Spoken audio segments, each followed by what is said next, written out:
Hello, my name is Michelle, and you're listening to Profit is a Choice.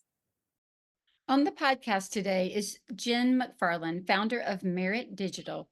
Jen partners with small businesses and teams as they plan, assess, and improve the digital solutions that help them succeed. She helps with implementing AI up through web hosting and the digital experience design. And today's topic is going to be all about tech. Every day, empowered entrepreneurs are taking ownership of their company financial health and enjoying the rewards of reduced stress and more creativity.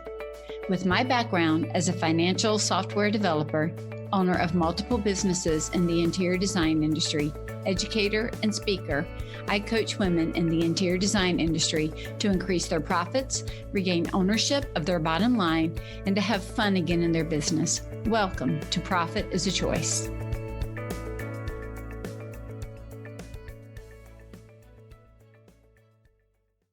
Hi, Jen. Welcome to the podcast. Thank you so much, Michelle. I appreciate you having me. My pleasure. So, Jen, usually what I love to do is start by having people share a little bit about their background and, some of their experiences that brought them to the place that they are right now with the business that they have today. Can you share a little bit of your story with our listeners? Sure. Yeah, I came to entrepreneurship pretty late. It feels like I spent almost 20 years working in higher ed. So I started working at the help desk when I was an undergraduate at NC State, and then eventually got a job working in central IT at the university. And I spent a very long time there in doing all kinds of different tasks. Eventually, I kind of focused on leading up the web team. So it was an organization that helped, or a group within Central IT that helped all the different departments and organizations within NC State with their website needs. And then I did a couple of other jobs at Central IT over the years. But eventually I decided to go ahead and kind of move on from the university. That was a tough pick. There's a lot of folks who spend their whole lives working at the university, and it's a great institution.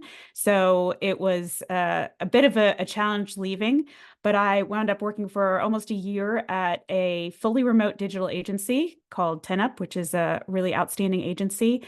But eventually, I felt like I needed to have a little bit more flexibility than I was able to have. My kids were getting into kindergarten. And so that actually, if you'd asked me before I had children, I would have said that it would take more work when they were born. But the truth is, there's a lot more involved once they get to be like 5 or 6 and you're talking about camps and school. And it was becoming a challenge to stay on top of that. And having my own business was something that offered the flexibility to solve those problems while also giving me kind of the experiences that I was looking for, that I had maybe felt like I was missing some at the digital agency, but wanting to find my own space and my own community. And so I was, it's been almost 2 years. It'll be 2 years next month. So I was, well past 40 by the time I started my own business, but I really like it. And so how did you start to define what you wanted your business to offer and to provide? Yeah, that's a great question, especially for me, because I feel like it's very much still evolving. I had some clear expectations, I would say, when I started my business, that I had a lot that I was going to offer, but that it would naturally hone itself into, a particular industry or a particular set of services that my customers were most anxious to utilize. And it hasn't gone that way at all. I think part of that is sort of my values for my company are quality, empathy, and partnership.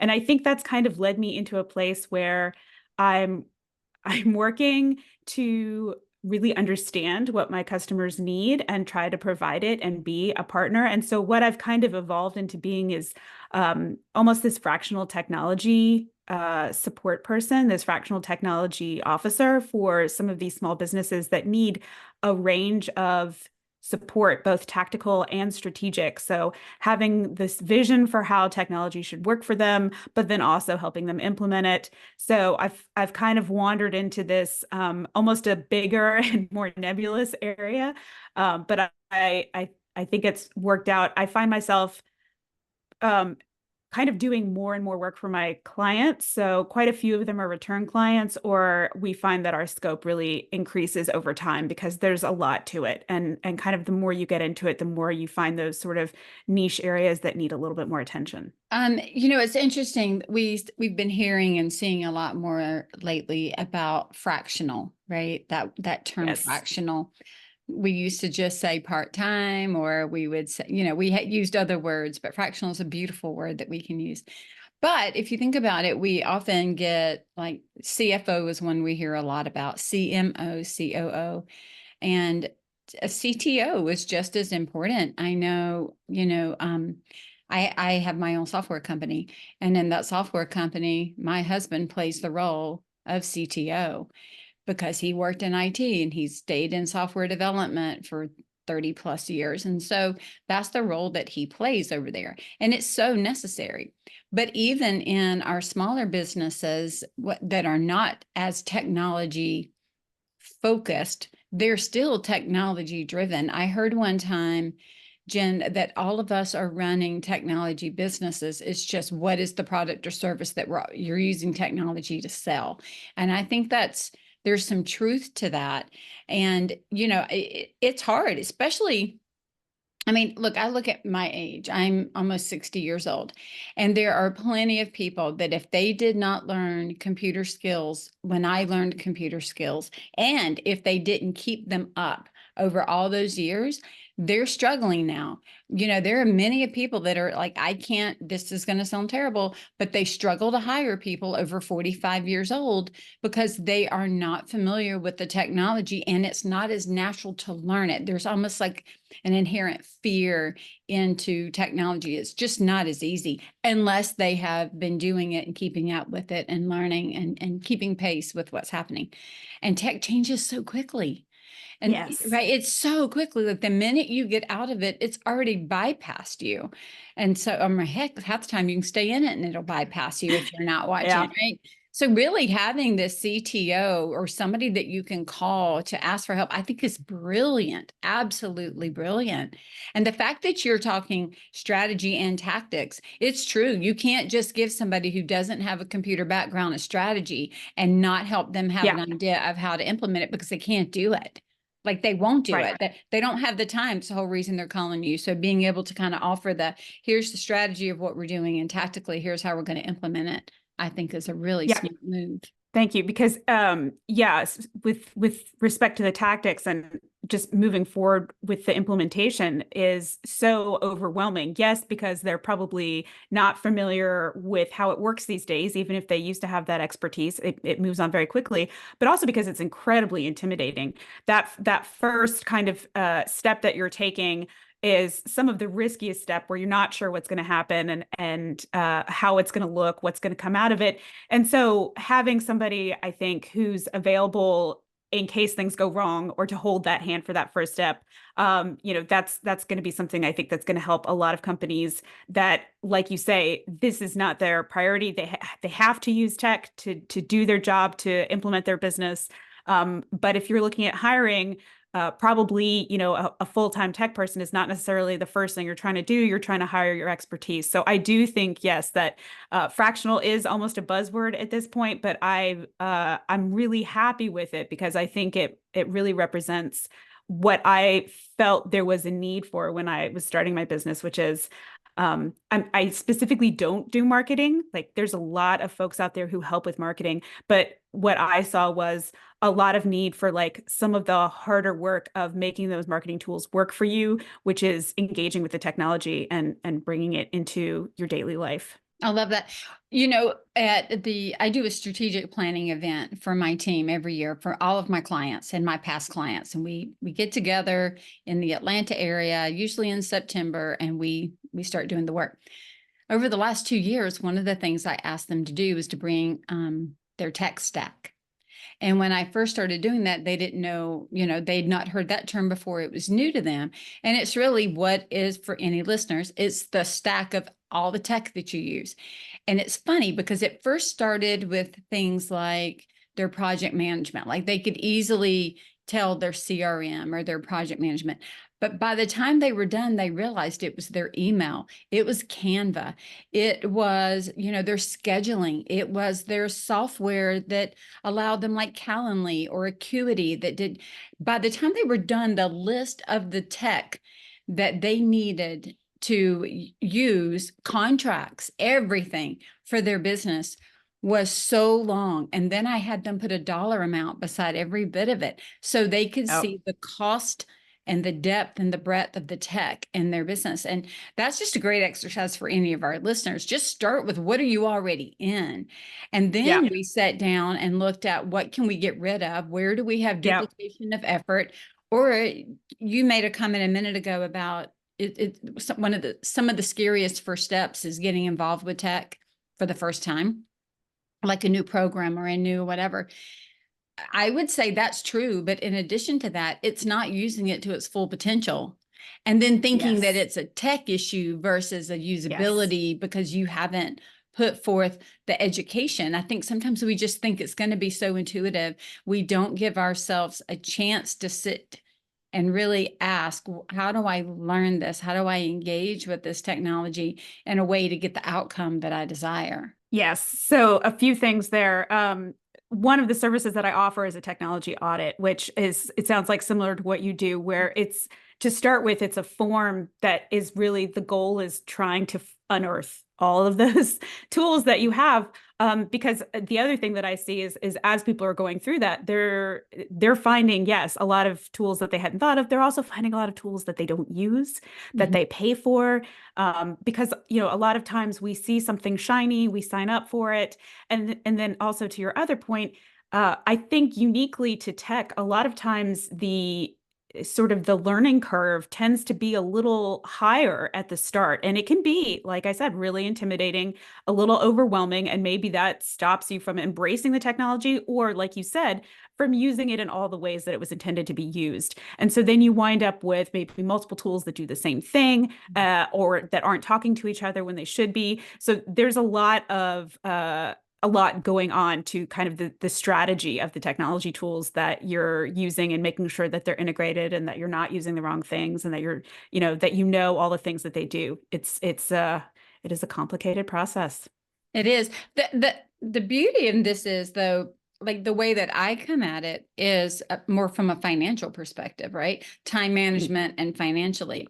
And not that you don't look at those things with them, but you're also looking at it more from, like, I'm not sitting down going to every company and going through all of their tech and saying, I might give a recommendation based on what I see, but that's not my area that I am really drilling down on for them. Whereas for you, you're taking the audit and drilling down from a different direction than what I'm drilling down. And so I love the way that complements each other, right? Because I'm looking at it more for, what are we paying? How are we spending our money? How are we hiring our people? Like, how are we using tech as a tool, but more from, the overall business, versus some of what I can imagine that you would also do is, how can I help you onboard the right tech? How can I help you choose the right tech? And there is a process to choosing the right technology. My first 10 years, I worked for Dun & Bradstreet Software and did financial software for them. And we would have to evaluate software packages, for all, like for automation, for testing software or whatever. We're constantly going through those processes. And, we didn't just, there was no just shiny thing that you followed. You went through a very stated written process on how you would evaluate software. We had to identify the business need. We had to identify the budget. We had to identify the time to onboard it. We had to identify who all the users would be, and just what it would connect in with, how much space it needed at the time on our servers. Like, there was just this long list, this needs assessment that we had to go through. And then we would test 2 or 3 different in class, just like if you would go out to buy a car, right? You would usually drive multiples in class. We would go through that entire process. It was just a much bigger deal. Whereas these days it's, oh, you want a month free? And we just like click and get into a piece of something and don't even know what we're doing, give it zero attention, or we go buy software because somebody else told us they used it and it solved a problem in their business. I was talking to a woman this week and her comment was, I've invested in a piece of software. I'm not happy with it, but 2 other people that I look up to said that they used it, but she never stopped to evaluate her own business needs against what the software does. And I'm sure that you see this and go through this over and over and over with people. Yeah, it's I think, yeah, like you say, people will sign up for it to try it out, don't necessarily get the benefit, forget about it, get automatically subscribed to it, right? So those are the things to find. But also just the process of organizing what you have and making sure that you've kept stock of all of it and that it's not overlapping anything. The other thing that I find in the tech audit is the places where there are gaps, because there do tend to be, again, like I say, shiny tools, because those are the things that more people are talking about, more people are using. They know that they need a CRM. Maybe they've tried a couple different project management tools. But then if you ask them, what antivirus software they have or what password manager they have, they kind of freeze and say, well, I know that's important, but I really haven't had time to look into that. And it's not really my expertise. And that's another place where I feel like this is where you need that kind of, sort of technology support, right? It also happens, unfortunately, that I have people coming to me after the fact, right? After they've been hacked or after they've had a problem, after their site has gone down. And that's the scenario you don't want to be in. So that's also where the technology audit can hopefully raise awareness for the things that are missing. I love that. You mentioned and in your website and some other locations about having an iterative type of framework. Talk to me about that iteration that you bring to your work with technology. Yeah, I mean, I think the technology audit is a good example of that. So if someone isn't coming to me for something specific, a technology audit is a part of a lot of the different services that I offer, because it gives you that sort of lay of the land, like that scope. And oftentimes doing the questionnaire that I have that goes with it unearths the things that people hadn't thought about and or the things that they are most concerned about, right? And maybe it was something that they weren't even aware of.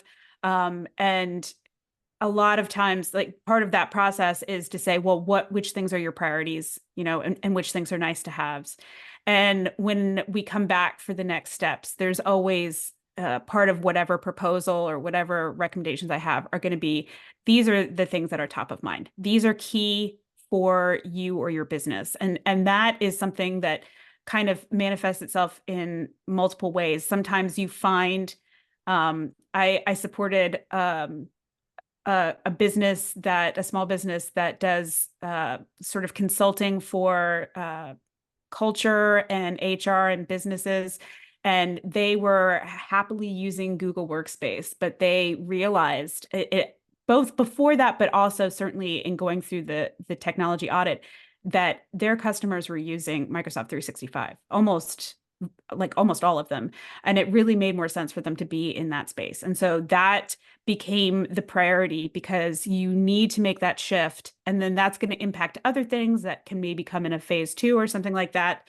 But identifying the key steps that you have to take and then putting those other things kind of in a proper order is important. I just switched my CRM and education software and everything at the beginning of this year. And we started planning for it in probably October of last year, documenting everything, documenting all the pieces of software, going through and investigating replacement software, and then making a decision, and then literally creating. It took us 3 months to get everything moved, because we were coming from 4 or 5 systems into one, because but it was like let's get this done, cancel that software. Let's get this done, Yep. cancel that software. Let's get this done. And then we were creating like months of overlap so that we could make sure we didn't miss anything in the process of all of it. And at the same time, I had a change in my staff. So I was working with old and new at the, Yeah. it was a lot. We had spreadsheets on spreadsheets on spreadsheets to keep up, and Asana tasks and projects that we were running just to keep up with all of the tiny, and we're still finding little things here and there that need attention. And we were expecting that. We got most of it done, but it's a lot. And we did have to go back and iteratively go through it again. We could not have taken the whole thing at one time. There was no way. It wasn't even feasible, nor was it possible without like stopping work and saying, I'll be back in the next quarter. Like there was just no other way around it. And so I think that's also encouraging though, Jen, because if we tend to think we've got to do it all at once, it will shut us down because it's so Yes. big and so overwhelming and so much. But I think if we can look at it and go, I can't get it all done at once, but I can get it all done. So now how do I stair step into where I need to be, knowing that maybe by June or, September or December or whatever the time frame is, that we can hit these milestones and move forward. Just like we can't go build a whole new business brand new from scratch with breadth and depth. You can't do it with tech either. Yeah, I say this about websites, but I think it applies to all tech, is that it's a living, breathing document. I mean, you can make an update on that site, but you can be sure, it's going to need another update. It cannot just be a static thing or it's not going to work for you. So it's the same with your tech. You have to reevaluate that from time to time. You have to make changes. You have to assess, go back and look and see what's working. I'm sure that you feel wonderful about, having that project behind you. And chances are you're not going to go back and say, well, I'm paying this much less and it's going this much faster, right? Because it takes more time and energy to get some of that data. But I think you could also say, probably pretty confidently offhand, that things have improved, that having just a single source for this information so much better. Is a huge weight off your mind, and having it done and knowing that it's not something that you have to be concerned about. That kind of stress, I think you talked about this in one of your last podcasts, just the stress weighing on your mind of having to deal with that is it's something that takes time, and that you're willing to pay for help to get past, right? Like That's to right. have that, to have that load off your mind, to have somebody to help you with it, to know that you can reach out to someone and get some answers, that is worth it. It's so interesting that you say that, because I won't save any money this year on my tech changes because I had to pay. No, I didn't have to. I chose to. I could have done it myself and driven myself crazy. I chose to pay to have somebody help me implement that new software. They knew it. They were faster at it. They had the time. It made sense. I've paid multiple people to implement for me at that point. I can keep serving my clients and they can serve me and the company by helping with tech. Totally worth it. It will pay for itself next year, but this year it's not. I mean, yeah, I saved a huge amount of money, but there was an investment to get it done. But when you're looking at tech and you're looking at any investment, it's not just what is the short term, but it's how quickly do I break even, and then where do I start to have the return on that investment.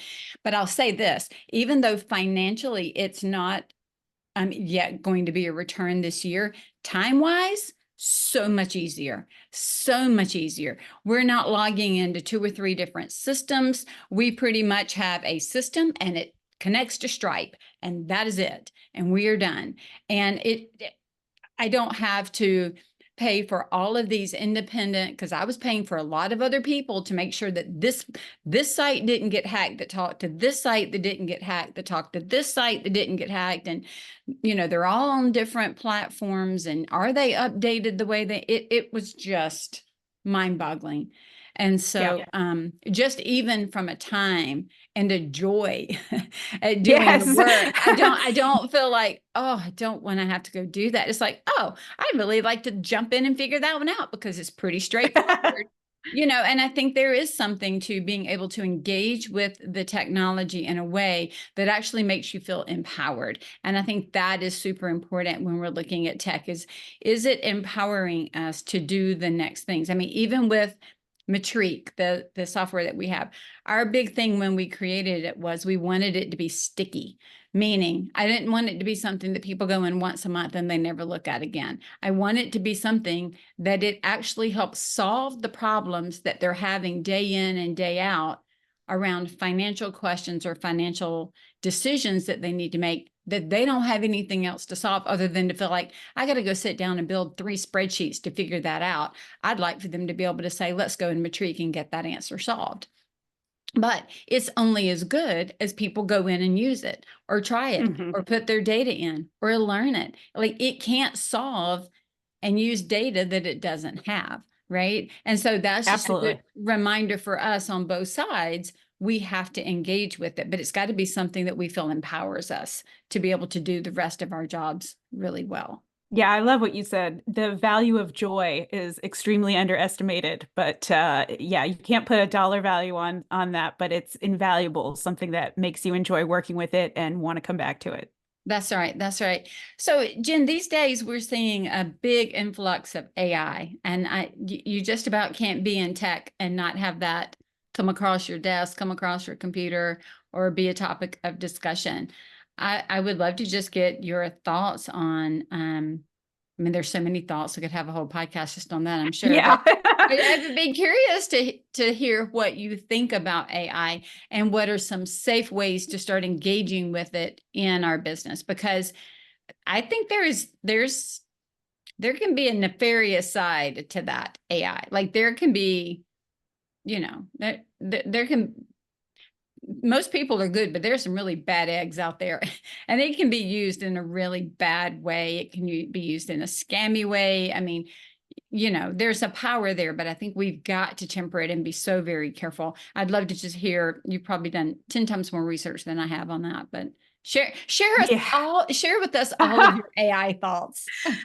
I mean, I'm so fortunate in some ways that I started my business when I did, because it was shortly before, it was about 6 or 8 months before, Chat GPT came out. And that really was a jumping off point for AI for so many people. And more to that point for so many businesses. And from what I can tell, and I've tried to do a fair bit of research, both out there in the world that people, larger than me are doing, but also my own research. And it seems like we are hearing about it a lot, but there's not necessarily a whole lot of people that are necessarily engaging it. And I really this is a good example of something that I think people are intimidated about, especially small business owners. And I really want to try to encourage people to feel confident to get into this. So I'm glad we're talking about it.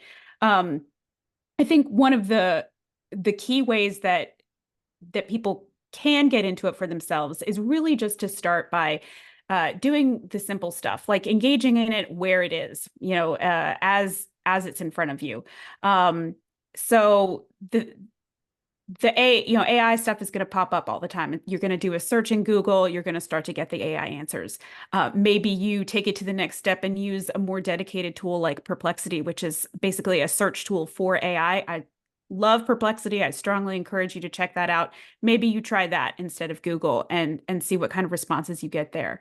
Those are the easy things. Move into the places where, again, AI is already integrated. If you're using Canva, you can prompt to create a new image just by typing it in, see what you get out of Canva. Same sort of thing. Maybe you're using Photoshop. That has some other tools that you can prompt. So just take the leap to start with by using it where you are and what you're doing.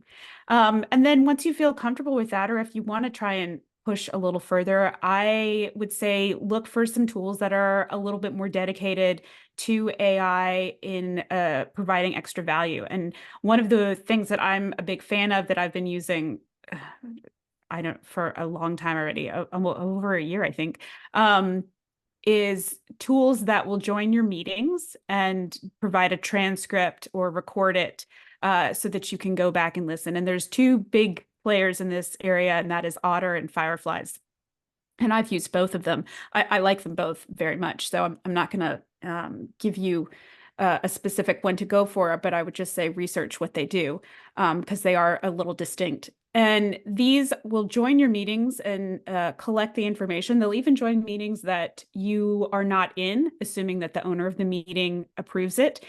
So it's possible early on when I was using this, it joined a meeting for me, and I was able to go back and read the transcript of a meeting that I missed. It will, if somebody shares their screen, take snapshots, at least in order, of what was shared on the screen. So you can go back and see what you missed. And beyond that, you can go back, you're working on a project, that there's a specific timeline, you can't remember the details. Maybe there was, some sort of reference in there that was critically important and you didn't have notes on that. Using these tools frees you up from having to take all those details, because you have a place that you can go back and reference that information. And then you can engage more in the meeting. You can talk more directly with your client or the person that you're working with. It's really just leaving the AI to do what the AI does best, which is, kind of listen and track that, record that information.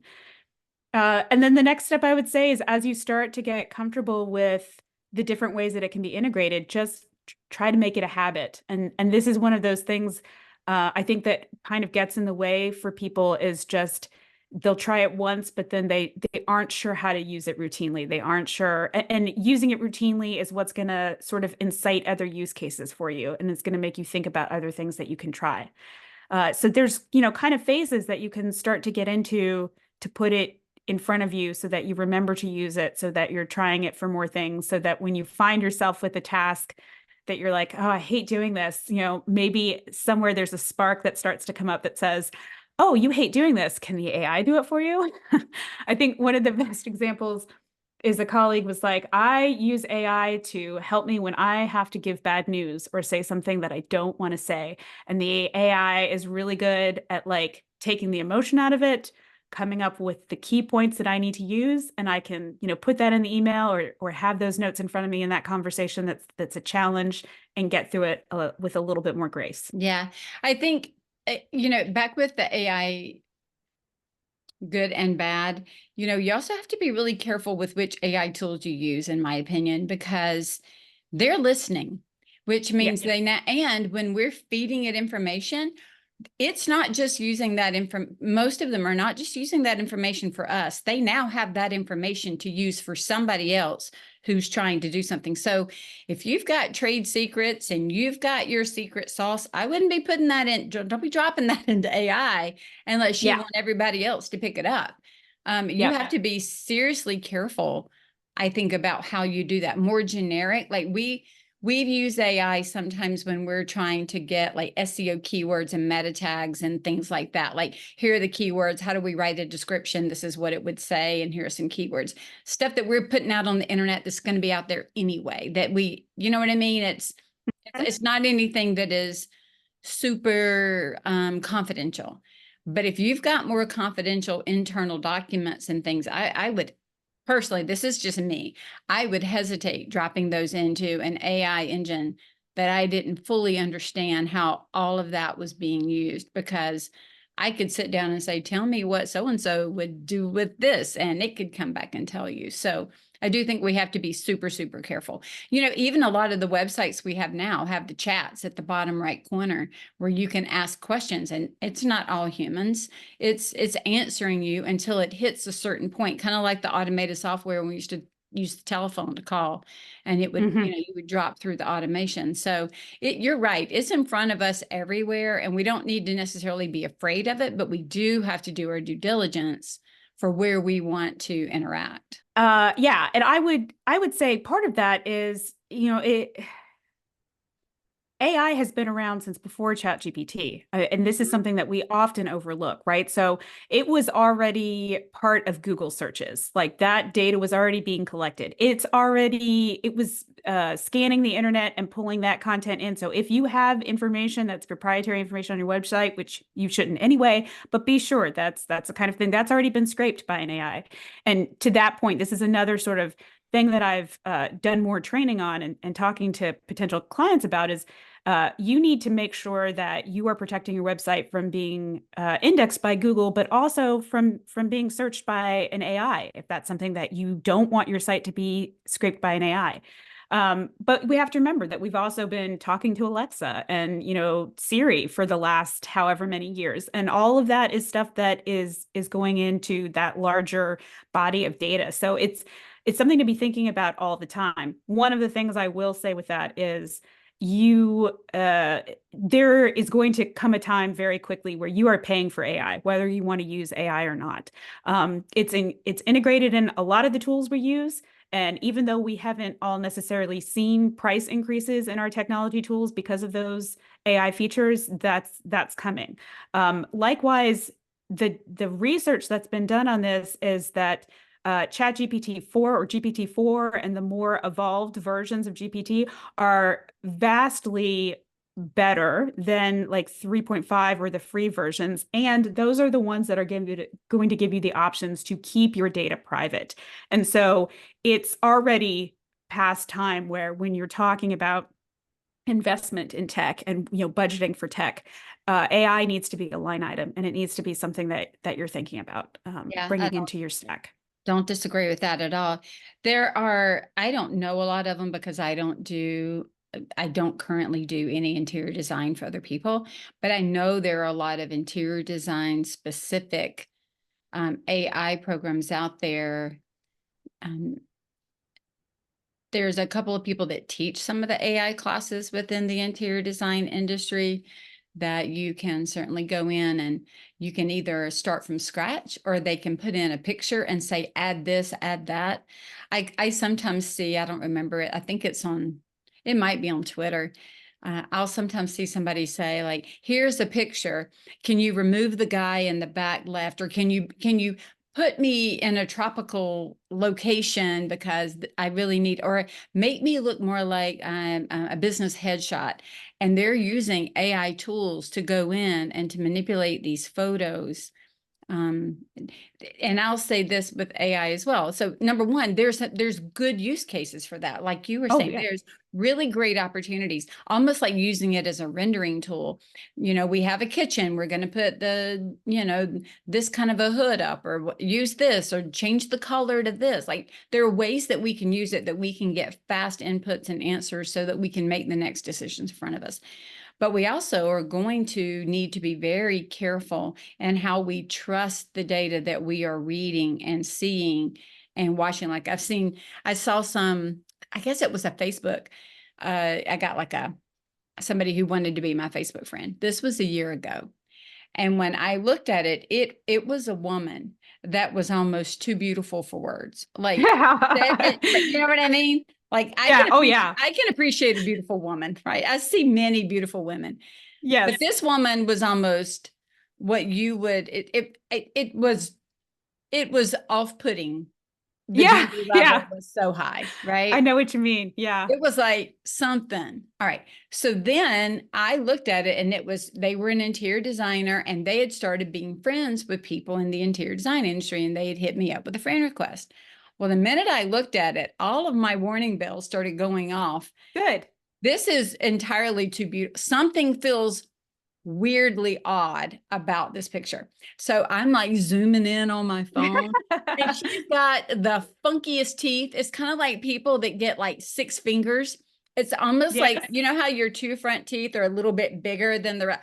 All of hers were the same size. It almost looked like a lizard where every tooth was the same size. And I was like, that's the problem. This is not a real person. There's no real person that would smile that big if their teeth look like that. That is not real.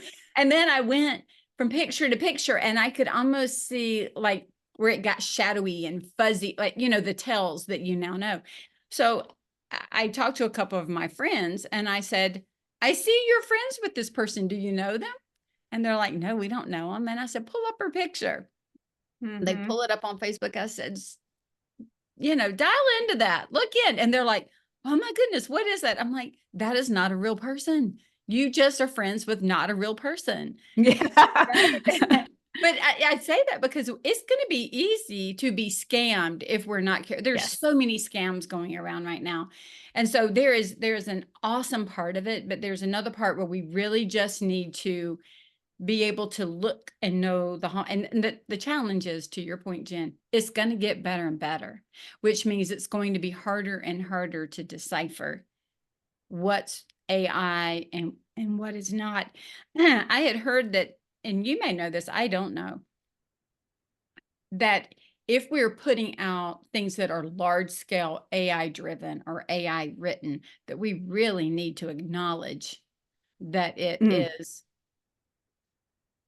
supported or done or powered by AI or something to be. And I don't know that people will necessarily go that route to do it. They would really like to take credit for doing it. But, you know, they're running these things like your higher ed. That what was the turnitin.com, right? You know, the Turnitin where people would have to turn in their papers and it would check to see. They are catching people left and right with all types of plagiarism and all kinds of problems with AI use right now. Through things like that. Yeah. Oh boy, lots there. Yeah. So of course, when the first GPT came out in November of 2022, I think one of the first things was that students started writing papers right with it and then turning them in. And the next wave that followed up was a bunch of websites that checked that information to see if it was AI generated. And then the follow-up to that was an AI tool that was better than the checker. And then the follow-up to that was the checker that was better than the AI tool that was better. Yeah. Yeah. Talk about iterative. Yes, exactly. And the truth is, I do not think that there is a tool out there that is good enough to actually be able to confidently say if something is AI generated at this point. The tools have gotten too good, and the other thing I'll say with that is that the risk of accusing someone of generating something with AI when they really wrote it is also like significantly negative, right?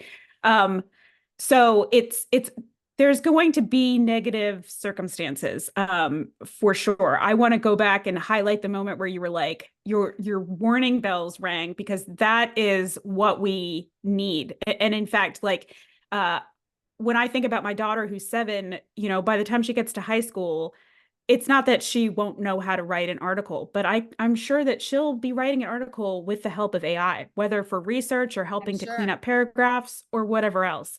And that's not necessarily a bad thing, but we need to be focusing on the pieces that support that kind of existence, right? That those warning bells, those, you know, being smart and reading through the information and assessing it, critical thinking skills, which have maybe fallen by the wayside a little bit, are more important than ever in the age of AI. So those are the pieces I think that we need to kind of be paying attention to.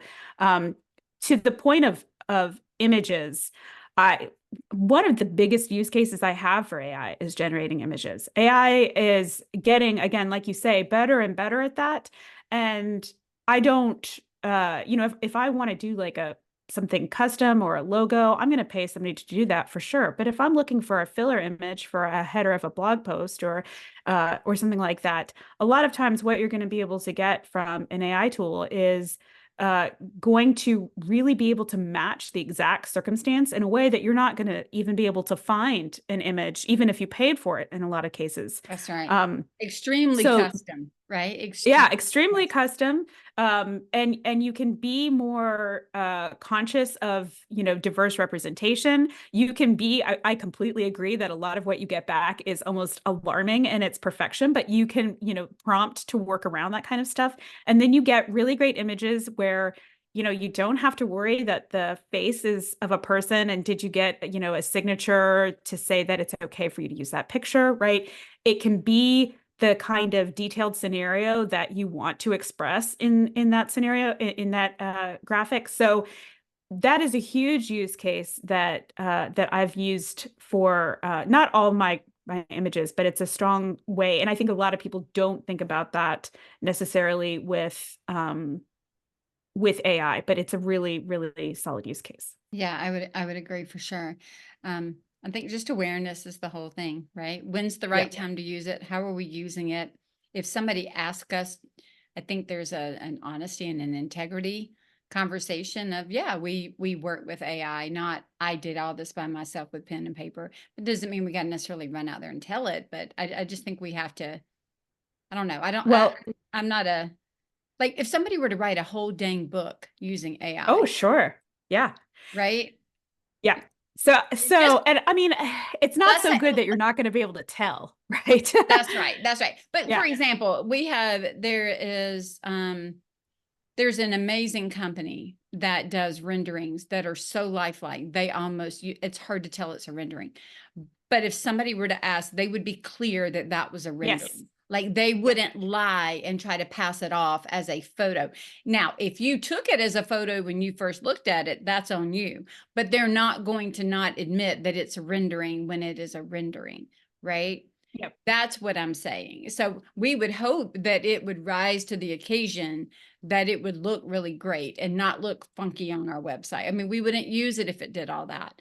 But Yep. if we had to stand up in a court of law and like talk about the provenance of that photo, we could admit that it was a rendering or AI generated or whatever. Well, and I believe it was just in this past year that the Nobel Prize or the Pulitzer, is it Nobel? I think it was Nobel came out with this. I'd have to go back and double check, that said, it's fine if you use AI to support some of your work, but you have to tell us how you used it. That's right? the point. Yes. Right. Yeah. And to that point too, I would say like, talking about it for education or really any scenario, like I will work with a client and I will use AI to support writing for them. If we've had this conversation and we know that we're doing it and there's intent behind it, it's never going to be the final product. It's always going to get revisions from me, but any assignment, any project from a client, I think it's something that more and more needs to become part of the conversation, either upfront, it's always okay if you use AI, it's never okay if you use AI, or we need to talk about it for each scenario because it needs, those parameters have to be set. That's the same point that I was making. I mean, we've had that conversation in my business. What are we Great. using? Where are we using? How do we use it? Where do I not want to use it? What do I not want to put into it? What am I willing to put into it? At least, because it's still the wild, wild west. It is Yes. truly the wild, wild west. No doubt about that. So Jen, tell me this, what is your ideal client that would call you? So if somebody's listening to this podcast and they're thinking, I wonder if I would be an ideal client to work with her. I wonder if she would be like, you're too big, you're too small, you have too much tech, not enough tech. I only like to work with this piece of tech. You know what I mean? There are all kinds of questions that go through our minds when we hear these conversations, or this is all so new to me. The people that call you that you really, not that you wouldn't work with anybody and everybody. I mean, you kind of will, but you won't, I'm sure. What is it though, that when they call you that you get really jazzed about thinking about the difference that you could make for them and their business? Yeah, that's a great question. So most of the people that I work with are solopreneurs or small businesses with somewhere between like, 3 or 5 to maybe 30 or 50 people. So again, it's still in a place where you don't necessarily have a dedicated person for that tech piece. And oftentimes what brings them to me is to start with a big problem. So sometimes that has to do with their website. So I do a lot of web work for clients, but it tends to be, again, not kind of in the marketing, but more in the functionality improvements kind of thing. So it's a case of, we have this website, but it's not mobile friendly. We have this website, but the color contrast is a disaster. The brand is not coming across. It's difficult for people to use. We have this website, but it was, done in 1997, and it's not like up to web standards compliant. It's not accessible.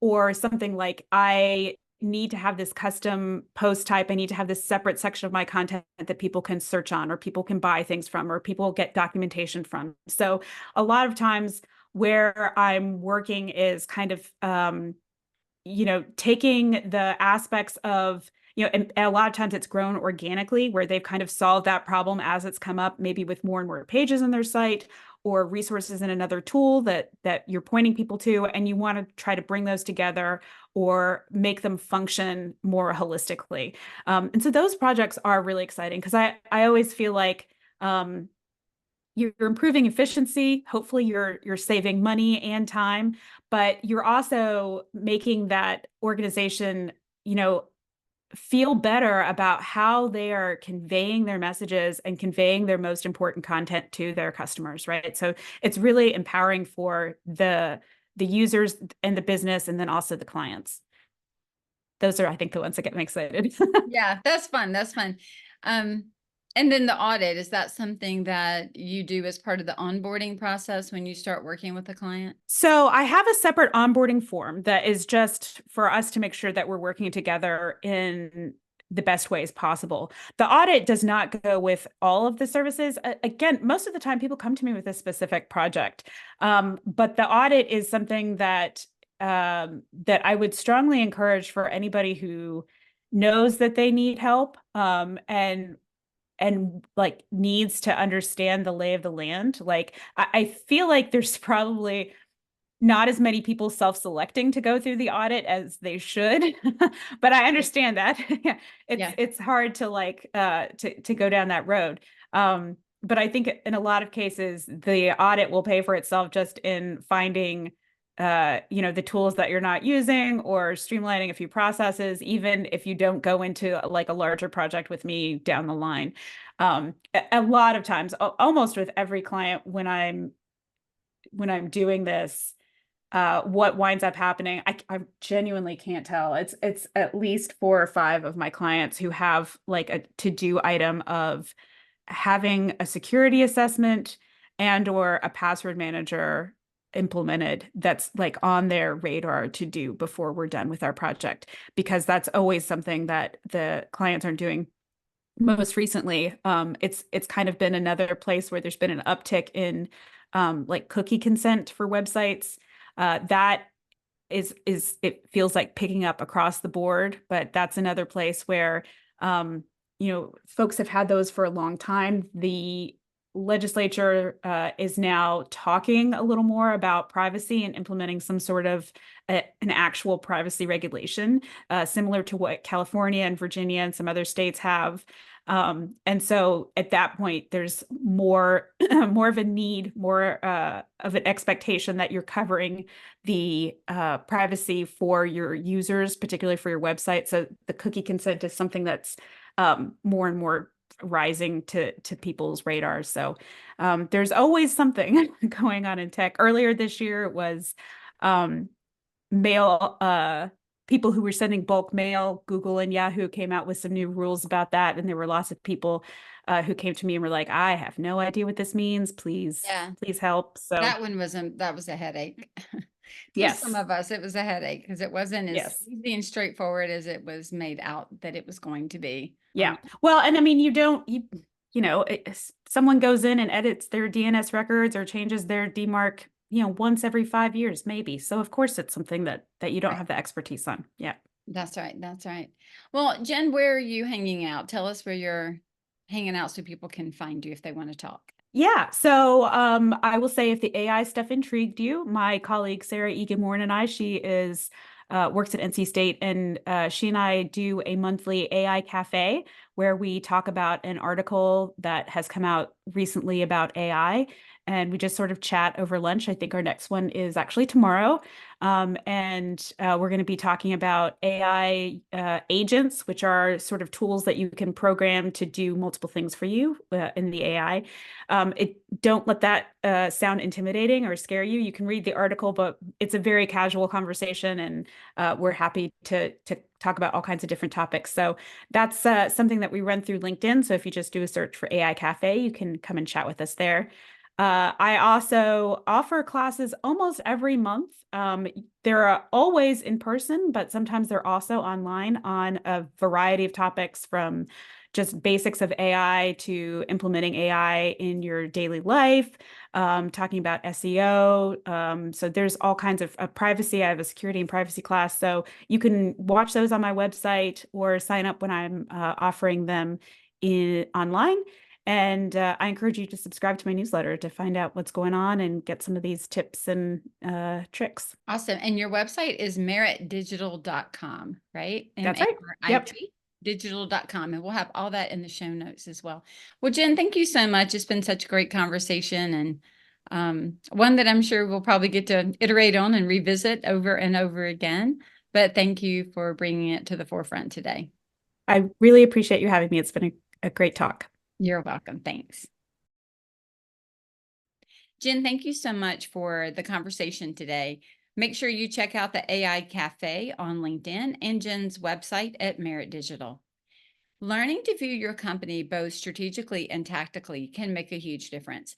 If you need help, it's good to ask. I know I ask for help in areas that are not in my wheelhouse. So please, if you can, give yourself that same gift. If you need tech help, give Jen a call. If you need help with your business or your financial strategy, give us a call. You can do that by going to scarletthreadconsulting.com and signing up for a discovery call. Choose every day to be profitable, because profit doesn't happen by accident.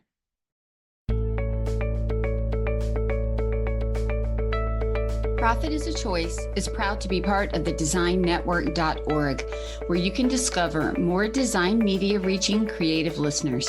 Thanks for listening, and stay creative and business minded.